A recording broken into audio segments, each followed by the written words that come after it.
Welcome to Miss Kalye Vlog. Samahan niyo po akong pakinggan ang istoryang ibabahagi ko sa inyo. Magandang araw sa inyong lahat. Itago niyo na lang ako sa pangalang Gladys, 24 years old at taga Pangasinan. Maaga akong nakapag-asawa. 17 ako noong mabuntis sa panganay kong anak. Ang asawa ko naman, nagtatrabaho bilang isang construction worker. Mahirap ang buhay, pero kinakaya naman namin.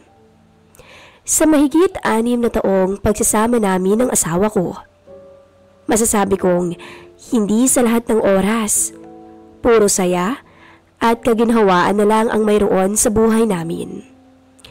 Lamang pa nga ang madalas naming pagtatalo ng mister ko sa kung ano-anong bagay, lalo na kapag usaping pera. Madalas kasi kaming naghihirap pagdating sa pera, lalo na't nag-aaral ang dalawa naming anak.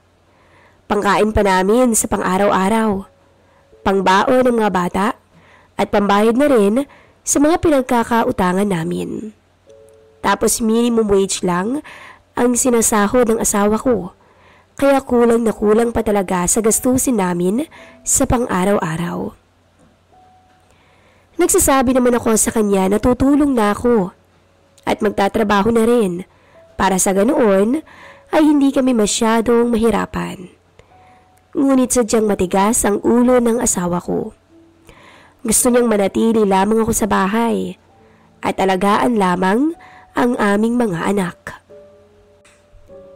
Hindi man sang-ayon sa kanyang nais, ay wala naman akong magawa kundi ang sumunod na lamang para wala na kaming pagtalunan pa. Ngunit hindi nagtagal, ay kinailangan ko ring humanap ng trabaho dahil tinamaan ng matinding sakit ang asawa ko at wala kaming choice dahil pare-pareho kaming kawawa kung hindi pa ako kikilos. Laking pasasalamat ko kay Amy, kaibigan ko. Siya ang nagpasok sa akin sa trabaho. Ang kaibigan kasi ng amo niya ay nagpapahanap ng bagong katulong. Kaya naman ako kaagad ang naisip niyang irekomenda. Tuwang-tuwa ako dahil sa wakas, makakabili na ako ng mga kakailanganin ng pamilya ko, lalo na ng mga gamot ng asawa ko. Kaya sa trabaho, palagi kong pinaguhusayan. Tinitiyak ko na palaging maayos at maganda ang paglilinis na ginagawa ko sa buong bahay ni na Mrs. Castro. Hindi niya tunay na pangalan. Para naman kahit papaano, ay matuwa naman siya sa akin at hindi niya ako palitan ng iba. Tuwang-tuwa naman siya sa akin. Dahil bukod sa maayos kong ang nagagawa ang trabaho ko ay napakasipag ko pa raw at lahat na lang nalilinis at nakakalkal ko. Madalas na wala sa bahay si Mrs. Castro dahil palagi itong nasa kasino para maglaro. Naiiwan kami palagi ng mister niya sa bahay. Mabait naman din ang asawa ni Mrs. Castro. Yun nga lang, hindi ako masyadong komportable sa paraan ng pagtingin niya sa akin. Kung makatingin kasi, ay parang may nais siyang ipahiwatig. Pero hindi naman ako siguro inosente para hindi yun maintindihan. At sa tingin ko, may gusto siya sa akin. Kaya hindi ko alam ang gagawin ko para iwasan siya. Wala nga lang akong magawa dahil ayaw ko namang matanggal sa trabaho. Bukod pa ron, baka naman masyado lang akong nag-iisip. Kumain ka na ba, Gladys? Tanong ni Mr. Castro. Pansin ko ang pagsulyap niya sa katawan ko. Hapit kasi sa akin ang uniforme na pangkatulong na binigay sa akin ni Mrs. Castro. Naitikom ko na lamang ang aking bibig kahit na medyo naaasiwa talaga ako sa matanda. Noong araw na yon ay kaming dalawa lamang ulit ng matanda ang nasa bahay dahil nasa kasino na naman ang kanyang misis. Pagkatapos kong magluto ng tanghalian ay kaagad ko na siyang tinawag. Mamaya na lang po ako. Maglilinis pa po kasi ako sa taas. Magalang kong sagot. Hindi na. Sumabay ka na sa aking mananghalian. Tingnan mo't namamayat ka na. Hala sige, maupo ka at kumain na. Wala na akong nagawa kundi sabayan ang matanda. Medyo kinakabahan nga lang ako dahil hindi ko alam kung tama lang bang sumabay ng pananghalian ang isang katulong na katulad ko sa kanyang amo. Ngunit sa kakulitan niya ay wala na rin akong nagawa. Araw-araw akong nangangatulong sa bahay ng aking amo para magtrabaho. Sa hapon, kada uwi ko naman ay ang mister ko ang aking inaasikaso. Hindi ko man napapatingin sa mga doktor ang asawa ko, pero alam kong hindi na biro ang kanyang sakit. Labis-labis na rin ang pag-aalala ko sa kanya.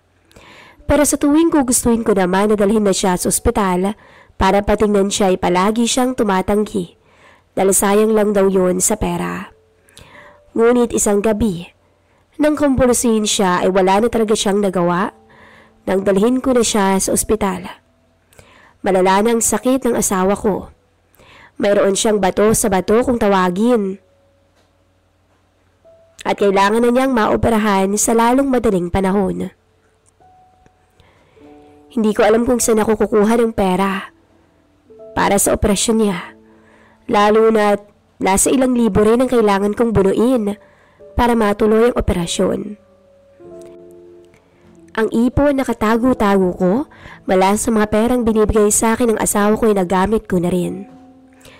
Nasa 10,000 rin yun at kailangan ko ng 80,000 piso. Ang huling paraan na naisip ko na lamang ay ang mangutang sa aking mga amo. Kinaumagahan, habang naglalakad ako papunta sa kanilang bahay, panay ang pag-iisip ko kung paano ko sasabihin na mangungutang ako ng pera. Kinakabahan pa nga ako na baka hindi nila ako payagang umutang. Lalo akong mahihirapan. Hindi ko na talaga alam kung saan pa ako kukuha ng perang ipambabayad sa operasyon ng asawa ko. Si Mrs. Castro po, sir. Tanong ko sa matanda nang tuluyang makarating ako sa kanila. Wala siya. Bakit may nahanap? Kailan po kayang uwi niya? Sa 1 linggo. Nagbabakasyon siya sa bahay ng mga anak namin, iha. Malalim akong napabuntong hininga.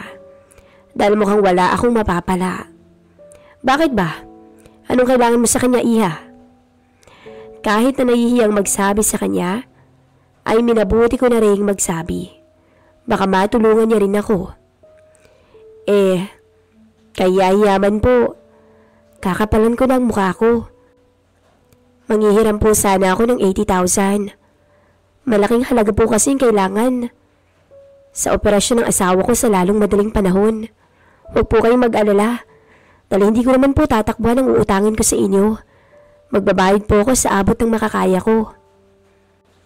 Kung mangungutang ka ng 80,000, paano lang mga anak mo? Wala kang perang iuwi sa kanila. Dahil ang sasahurin mo ipambabayad mo lang din ang utang, hindi ba? Hindi ko naisip yun ah. Makakautang nga ako, pero mahihirapan naman ako sa pagbabayad. Dahil paniguradong walang matitira sa sahod ko sa laki ng uutangin ko. Ganito na lang. Ibibigay ko sa iyo ang perang hinihiram mo. Hindi mo na kailangang bayaran pa. Pero gusto ko sanang makatabi ka mamaya sa kama. Alam mo lang ibig kong sabihin, iha. Sagot niya. Napamaang ako. Hindi ko alam kung paano ko magre-react sa offer niyang yun. Ilang sandali lang ay umiling na ako ng umiling. Hindi ko magagawa ang bagay na yun kasamang ibang lalaki. Kung may pagbibigyan man ako ng sarili ko, ay asawa ko lamang yun. Ngunit ang mariing pagtanggi ko sa alok ng matanda ay babaliin ko rin pala. Nang makita ko kung gaano nahihirapan ang asawa ko sa kanyang sakit. Kaya naman wala na akong nagawa, kundi tanggapin ang alok ni Mr. Castro. Mahirap tanggapin na yun na lamang ang tanging paraan na mayroon ako para makalikom ng perang kailangan ko para sa aking asawa. Ngunit wala na akong magagawa. Sabi ko na nga ba't hindi rin tatagal ay tatanggapin mo ang alok ko, iha? Nakangiting sabi ng matanda. Nasa isa kaming guest room noon sa bahay nila. Nakaupo sa kama si Mr. Castro at nakasuot na ng bathrobe. Habang ako naman ay nakatayo sa harapan niya at labis na kinakabahan. Kailangan ko lang po talaga ng pera. Kinakabahang sabi ko pa. Mahal ko po ang asawa ko. At hindi ko kakayanin kung mawawala siya sa akin. Kaya handa akong isuko ang dignidad ko bilang isang babae para po sa mister ko. Tumango ang matanda at inabutan ako ng isang basong tubig. Oh, uminom ka na muna, iha. Halatang kabadong-kabado ka na, sabi nito. Kinuha ko naman ang baso ng tubig at kaagad na pinangalahatian yun. Kita ko naman ang pagngisi ng matanda nang uminom ako ng tubig. Hindi nagtagal ay nakaramdam ako ng kaunting pagkahilo at parang nag-aalab ang buong pagkatao ko. Magrereklamo na sana ako nang ihiga na ako ni Mr. Castro sa kama. Kasabay ng isang halik pa ibaba sa aking leeg. Halos mapaluha ako. Ngunit ang maalala ko kung ano ang kapalit ng lahat ng yun, ay wala na akong nagawa, kundi hayaan ang matanda sa nais niya. Tutol man ay wala na akong choice kundi paggamit ang katawan ko sa matanda ng paulit-ulit ng araw na yon. Mula umaga ay inabot pa kami ng gabi bago ko tuluyang nakauwi sa bahay. Mahusay sa kama ang matanda.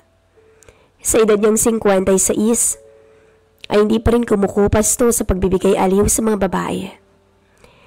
Nahihiyaman akong aminin, pero ginawa kong libangan ng matanda, kapalit ng pabor na hinihingi ko sa kanya. At kahit alam kong napapasobra na siya sa akin, ay hindi na ako makatanggi pa.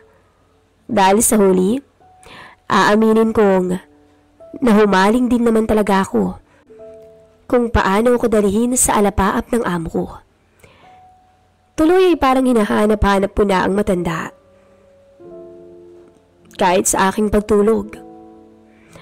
Akala ko, yun na ang una at huling beses na magtatabi kami sa kama ng matanda. Pero hindi ko lubos akalain. Napapayagan ko pa siya ulit. Dahil gusto ko na rin kahit wala ng kapalit na pabor. Nang maoperahan ng asawa ko, ay unti-unti siyang gumaling. At ilang buwan matapos siyang magpagaling, ay nakabalik na rin siya sa pagtatrabaho. Hindi naman niya na ako pinilit na umalis sa trabaho ko. Dahil aminado kaming pareho na malaking tulong din talaga ang pagkakatulong ko. At alam niya rin na malaki ang utang na binabayaran naming mag-asawa dahil sa naging operasyon niya. Yun kasi ang dinahilan ko na kaya ako nakakuha ng pera para sa pagpapaopera niya. Pero nagsinungaling ako. Nagpatuloy ang pagsisilbi ko bilang katulong. Si Mrs. Castro naman, katulad noon ay palaging wala. Kung hindi ito naglalaro sa kasino, ay bumibisita naman sa anak nila sa malayong lugar. Kaya halos maghapong nagpapakasawa sa akin ng matanda na inahayaan ko naman. At hindi ko alam kung bakit ako patuloy na pumapatol sa kanya. Gustong tumanggi ng isipan ko dahil mali iyon. Pero ang katawan ko na ang nagdikta na hayaan lang ang matanda.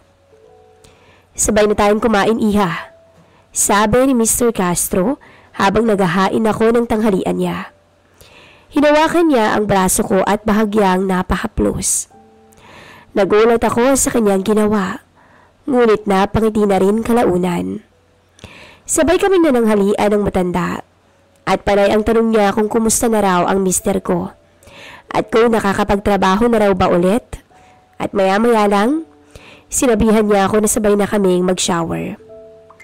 Hindi ko pa rin maintindihan bakit parang naging sunod-sunuran na ako sa matanda. Pero bago may mangyari sa amin, ay lagi niya akong pinapainom ng tubig. Noong una, akala ko talaga simpleng tubig lang yun. Ngunit kalaunan nagkaroon ako ng hinala na may halo iyong gamot. Hindi ko alam kung para saan yun, pero hindi ko na tinanong pa kung totoo man ang hinala ko.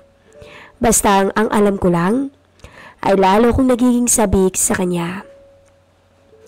Laking pasasalamat ko na nga lamang dahil biglang nalipat kami sa probinsya ng mister ko. Dahil nagkaroon ito ng 1 taong kontrata na trabaho roon. at nasama siya sa gagawa ng isang building doon. Kaya sa huli, nagpaalam ako sa amo ko at pinayagan naman ako. Doon na ako nahimasmasan sa mga maling ginawa ko. Mabuti na lamang at unti-unti akong nanunumbalik sa katinuan ko. At unti-unti na rin nawawala sa isipan ko ang matanda. Siguro ayun ang epekto ng pinapainom niya sa akin sa tuwing magkasama kami. Sa ngayon, ay unti-unti nang nanunumbalik ako sa realidad at napag-isip-isip ko ang kabaliwang ginawa ko at ng aking amo. Nagsisisi ako pero alam kong lahat ng yun ay kaya kong pagbayaran, alang-alang sa pamilya ko. Dito ko na po tatapusin ang aking kwento ng karanasan at salamat sa mga nakinig.